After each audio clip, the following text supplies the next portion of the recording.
Hello and welcome to The Stand with Eamon Dunphy. Now, while we were taking a break on The Stand, there was some very big news from the criminal underworld. The legendary criminal, alleged criminal, Gerry Hutch, was apprehended in Spain. He's known as the Monk. He is now in custody. It's a huge development in terms of the Hutch-Kinahan feud, and in his own right, of course, the Monk is a figure of intrigue for many people, and we're joined now by Nicolla Tallant. Nicolla is investigations editor of the Sunday World, also has played a huge part in putting together one of the stories of the year, indeed of many years. This is The Witness, in his own words, a podcast that Nicolla and some of our team members on The Stand have put together, which is really had a sensational effect on people who've listened to it, and many, many people have all over the world. It's a great story. Nicolla, congratulations on The Witness and the fine work you did with the others who are here. The arrest, the apprehension of the Monk, he is now, we understand it, fighting conditions. I want to ask you about that. Of course, one of the theories I read in one of the newspapers was that he may well have almost wanted to be apprehended because he was tired of being on the run. What's your sense of that explanation, as it were, for his apprehension? No, I don't think that was the case at all. And typically when we go on holidays, something like this happens, isn't it? Ironic, yes, having spoken about it for near on 5 years now. But no, I think that he did not want to be caught. I think he was doing a very good job at not being caught. 4 months ago, an extradition warrant was issued, and the news of the fact that it had been issued was actually leaked out on social media. I do not know how, but it went around some of these Twitter accounts that would have been linked to the Hutch faction, and it was clear that they knew that the guards were coming for him. And Hutch went to ground again. He had been in Spain now for quite a long time. I had been privy to the fact that he was in southern Spain. It was his main base. While there was reports that he was globe-trotting all over the world, he had been collated down around the southern coast of Spain and had been building contacts and business partners down there for the last few years, building himself up again really after being wiped out by the Regency. Yes. But when the extradition warrant was issued, while the Spanish police had him in their sights, he went to ground down there. So he went into hiding. And essentially, it just took another 4 months for them to identify where he was. And the first time they got an opportunity, when he walked out of the safe house, they pounced on him. Yes, and as I understand it, he will be charged with the Regency Hotel attack it was a weigh-in for a boxing match that was going to take place the following day, and the attack on the Regency with people carrying AK-47 rifles. It was a spectacular and probably unprecedented amount of weaponry. One man dead, but not the man, Daniel Kinahan, that was allegedly the target of this gang who invaded the Regency Hotel on the airport road there with menace and real intent. This is what he is going to be accused of. Is that the case, and will there be other charges? Yeah, most definitely. I mean, look, from the offset, from the days and weeks after, like in journalistic circles, from the hours and minutes after that Regency Hotel attack, the Monk was seen as the mastermind of it. It held all his MO. He was always seen as suspected of being a great planner when it came to any, usually armed robberies and other sort of crimes like that he had pulled off over his career. But he was seen as the man who organised, planned, and whose associates carried out that attack. So A European arrest warrant is only issued when there are charges pending. So that means that the DPP has decided to bring charges against the monk, Gerry Hutch. There's already 2 other people before the courts in connection with the murder of David Byrne that day in the Regency Hotel. You know, a couple of years ago, Patrick Hutch, a nephew of the monk, went on trial in relation to the murder of David Byrne, and there was a very senior officer who was investigating the Regency Hotel crime, who died tragically in the course of the case being on, and obviously in the special criminal court, not in the ordinary courts. But the case was adjourned after the death of the officer, and an inquiry was instigated within the Garda Síochána as to, you know, what occurred or how he had died. He had died from gunshot wounds in a police station, and nobody else was connected to his death. But some months later, the state issued a null prosequi in that case, and Patrick Hutch walked free. He was collected at the back of the courts on a motorbike and was driven to freedom.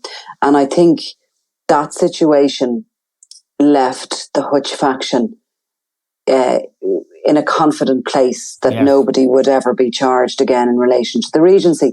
And really, while the Guard sort of said after the case collapsed that they were going to continue with the investigation, I don't think anybody really believed that they were going to get anywhere with it. There just seemed to be too many complications in the background. And, you know, the more time that passes, let's be realistic, the less likelihood there is of anyone being brought to justice. But sure enough, in recent months, 2 people have been brought before the courts, and then this arrest warrant was issued for the monk. There was little information being fed out, actually, I have to say. None of the crime journalists knew it was coming until they actually saw it on social media. So how that happened is a big curiosity. But nonetheless, the monk will be brought back and charged in relation to that crime. I should point out, fighting the extradition proceedings, we believe. Yeah, well, we don't know that yet. Yes. I mean, I wonder about that. You know, I'm just guesstimating here about it, but I think Hutch believes he has a robust defence. Yes. And I think he would probably be sensible enough to realise that you're not really going to beat the European extradition warrant. Yes. Well, you know, in very, very few cases. He's been held in pretty grim conditions in Madrid, in a jail at Soto del Real jail. Now, I know I know a few people who actually served some time in that prison, and they say it is not pleasant at all. It's a very dangerous place. You know, Gerry Hutch is 58 years of age. He hasn't been in prison since the 1980s, when he spent a short period of time on a robbery. You know, he's a man who isn't as young as he once was. He has been successfully in hiding for 5, coming on 6 years, and a fugitive for 4 months. So, you know, it remains to be seen. Does he aggressively fight this extradition? Does he keep himself there in that prison for 6 months? It's unlikely it's very highly unlikely he would get bail while fighting an extradition there. So, you know, maybe he might cut his losses and just come back to Ireland and concentrate on his defence. Now, I'd like to talk to you about him, because he is a figure that many Dubliners will know. He drove a spectacular white stretch limo for quite some time. Took people, you could hire him and his limo to take you to Leeson Street if it was a hen party or a stag party or whatever. And he ostensibly, the mythology around him was that he was, yes, an armed robber, but that he didn't, for example, deal in the drugs trade because he was from the North Inner City community. He's always been surrounded, unlike the Kinahans, who are menacing, and in the case of the father, Christy Kinahan, clever. The monk was clever and a cut above what you might call the hardened criminals, indeed such as the ones that are referred to and are central to the story in The Witness, that he was cut above that and was a clever operator who made sure to keep his hands clean. Yeah, and look, we have to go back when you consider Gerry Hutch, because he was, of course, born in the early 1960s into a large North inner city family.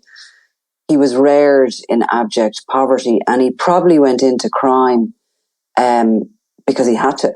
Yes. I mean, a lot of kids in those days went out to steal because they were hungry. Down around the North inner city, there had once been a lot of jobs in the dockyards, but those jobs, by the time he was kind of born, though, yes. the ability of his father to earn an honest wage was gone.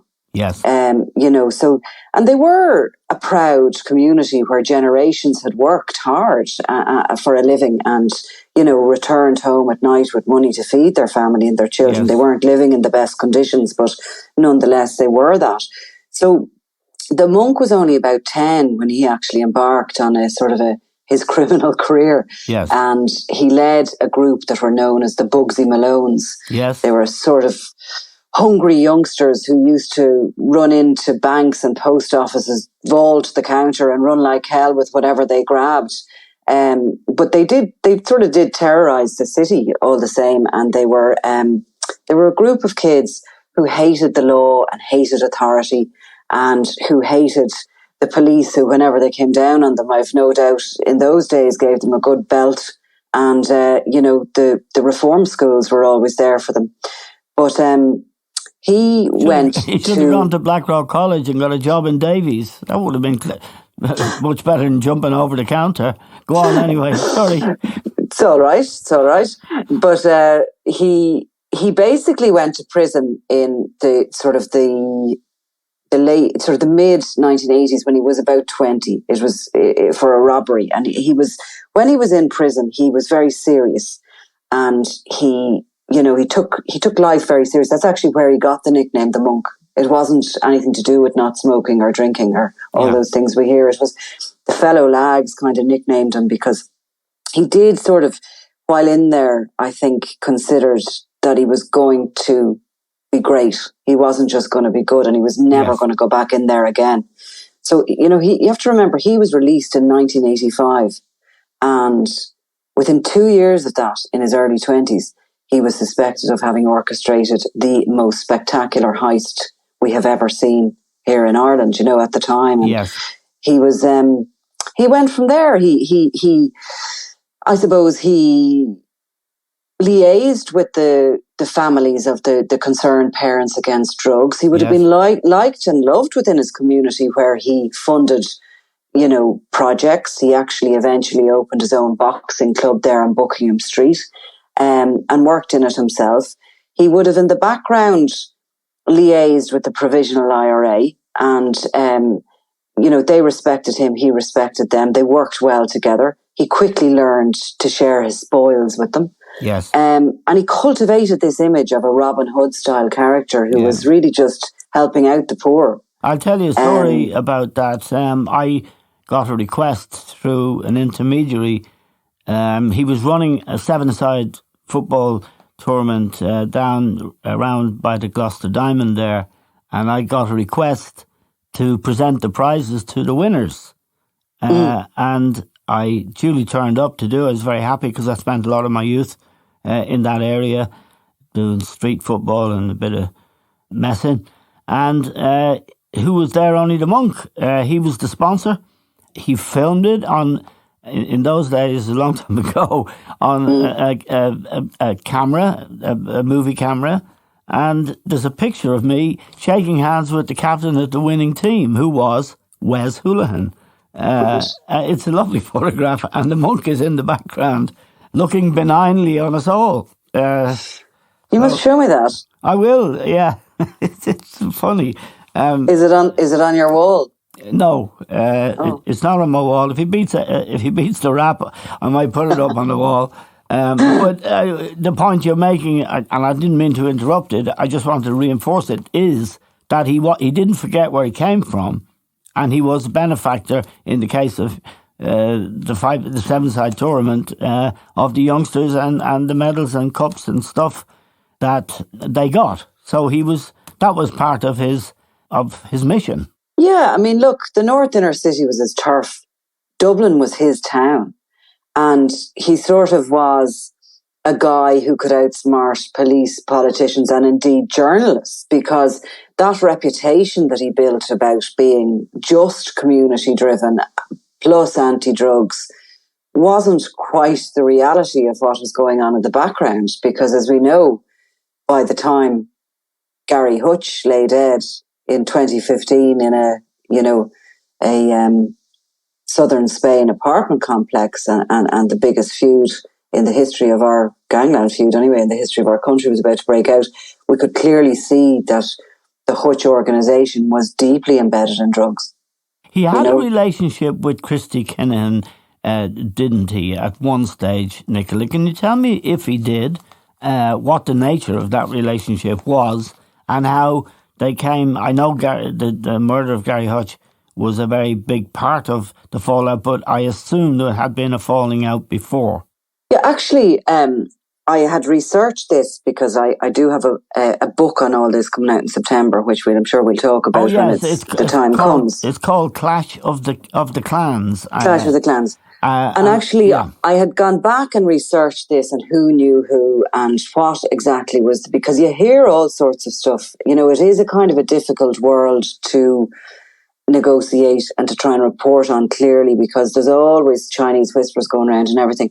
And what I actually discovered was Christy Kinahan, the Dapper Don, who was, by the way, the absolute opposite and always the cuckoo in the nest, because he was from a middle-class family. He didn't really fit in at all. He didn't have to go out and steal because he was hungry. He was never hungry.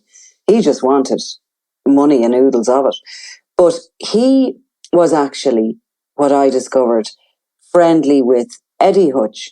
Eddie Hutch being the monk's brother, who was murdered in direct retaliation for the Regency within days. Yes. Taxi driver. Yeah. And Eddie Hutch was a bit of a blagger, a bit of a fraudster. Him and his mates would kind of, whatever they got their hands on, they'd sell, right? You know what I mean? They might have gone and stumbled upon, shall we say, a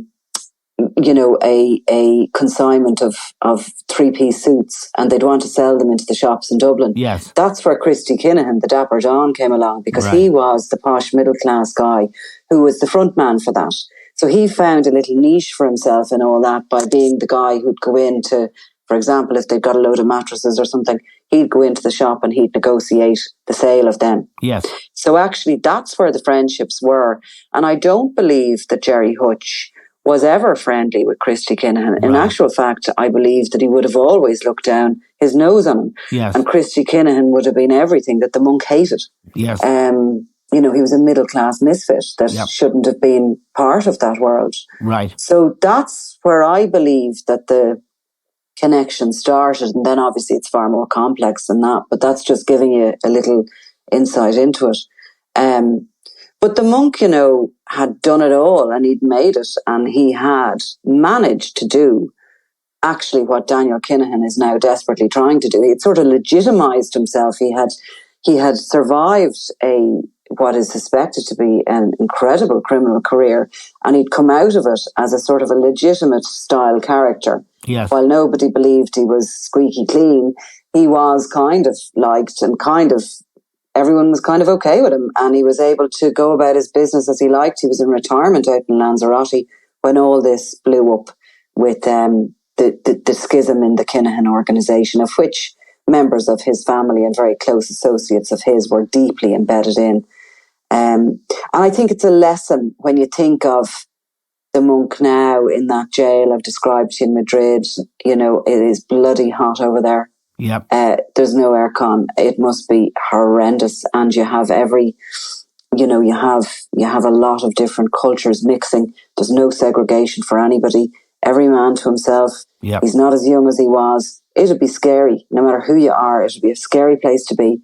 And when you consider that he was gone to the sunset, and now he was dragged back, and where he's at and what he's facing now, it's a real lesson in why, not to get involved in gangland crime. Does he have the option, Nicolla, right now of saying, I won't fight the extradition, and with the precedent of Patrick Hutch's case being thrown out, of the Special Criminal Court, he might think a real chance of coming back to Dublin, going before that court, and for much the same reason that Patrick Hutch got out, he himself might get out. That was part of the rationale of a story I heard, that he might have welcomed being caught. Yeah, no, I don't think there's truth in the fact that he welcomed being caught. I don't think that, but I do think that he feels he has a chance. And I mean, I suppose everybody who goes up before a court is innocent until proven guilty. Yes. And it's the state's job to prove him guilty. Now, absolutely, he will undoubtedly use what happened in the Patrick Hutch case and what happened within the investigation as part of his defence. But you would imagine that there will be a lot of technical evidence, a lot of phone tracking. Yes. I do believe that at one point there was a bug placed in a car that he was in, and he had a conversation that he probably wouldn't have had he not been as deeply upset about the murder of his brother. Yes. He spoke quite openly, and no doubt that will be used in the courts. It'll be a while before the trial comes up. There's two specials running a lot of the time because there's so many criminals before those courts nowadays. But, you're looking at about 2 years, I'd say, before the trial goes ahead. Yes. Also, the other two individuals who are currently before the court, they might get on earlier, or they might decide to run all the cases together. It'll depend. But it will undoubtedly be an incredibly interesting chapter in this ongoing story. Again, maybe he will fight that extradition. Maybe he'll fight it tooth and nail. Maybe he believes he has a chance of winning that in Spain. I've no doubt that he's lawyered up and he's taking whatever advice he's been given. But he cannot be in a comfortable position in that jail at the moment. No. Now, at the same time that he was apprehended, a man called Rafael Imperiali was extradited from Dubai, which is significant, or is it significant in the case of Daniel Kinahan, who is wanted by our own guards.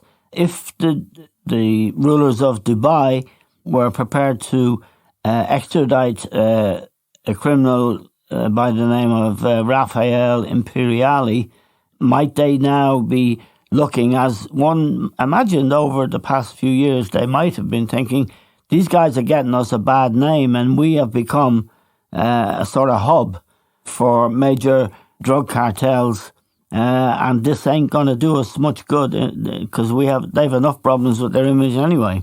So Rafael Imperiali is a senior member of the Camorra Mafia from Naples. They haven't actually sent him back to Italy yet, but they have arrested him and he's in custody in the United Arab Emirates. Wanted in Italy since 2016, suspected of major organised crime and being involved in that Camorra Mafia for 20 years or so. He's a 46-year-old guy. He was at Daniel Kinahan's wedding in the Burj Al Arab in 2017, a wedding which was monitored by the DEA, who were investigating suspicions at the time that the American Drug Enforcement Agency. Drug Enforcement Agency, yes. Yeah. The serious guys, the ones you definitely don't want on your back. They were investigating at the time suspicions that a number of mafias in Europe had joined together to form a supercartel. And they had taken over the Peruvian cocaine market and were bringing billions and billions of euro worth of cocaine into Europe through Rotterdam and Antwerp. And one of the members, obviously, of that cartel was our own Daniel Kinahan. We had a seat at that table. The first Irish mafia, really. Yes. Kinahan, the Dutch Moroccan mobsters we've spoken about before, both of whom, the senior members of whom, 3 of them actually, have already been brought back to the Netherlands and are on trial. And a Bosnian outfit headed up by a guy called Edin Gasanen, who is also suspected currently of being in Dubai. So in the last couple of months, we've had 3 of that super cartel left living freely in Dubai, albeit 2 of them as fugitives. Yes. I'm not including Kinahan in that. But the 3 of them were there.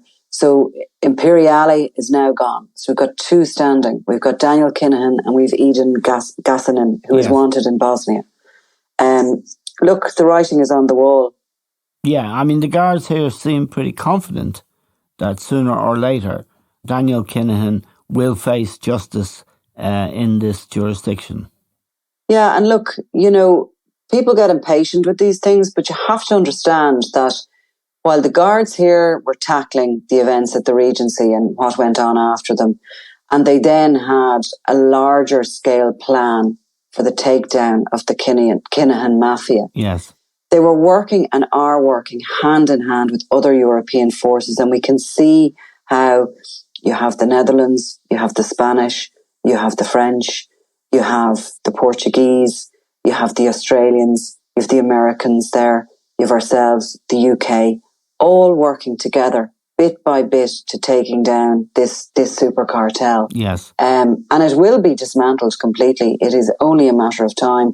And each person that's arrested must leave Daniel Kinahan a little bit hotter under the collar in Dubai. Right. Just a final question about the Kinahan operation and in particular the importation to this country of cocaine and other drugs. Is it continuing? Do they have a base here? And in the circumstances the monk and Gerry Hutch finds himself, is that Hutch faction to this dreadful feud disabled in a serious way? Look, that feud has been, you know, controlled in as much as it can be. Bitterness still exists between both sides on the ground here in Dublin. Bitterness exists between more senior members of both sides who are based in Spain. Yes. And obviously the bitterness goes all the way to the top. The Kinahan organisation is no longer operating from Ireland and hasn't been for a number of years. Its current headquarters are in Dubai in the United Arab Emirates. It is a massive wholesale distributor of cocaine and weapons. And that's what that organisation is. So from the ground point of view here in Dublin, there are still gangs being supplied with Kinahan drugs. There's a lot of the drugs being stopped. We hear of these massive big seizures of cocaine in Rotterdam, Antwerp, even, you know, on the high seas. And the Kinahan organisation will have money in all those. They're still basically, they're still wholesaling drugs. Yes. But as an organisation that has a stronghold here on the ground in Dublin, that is gone.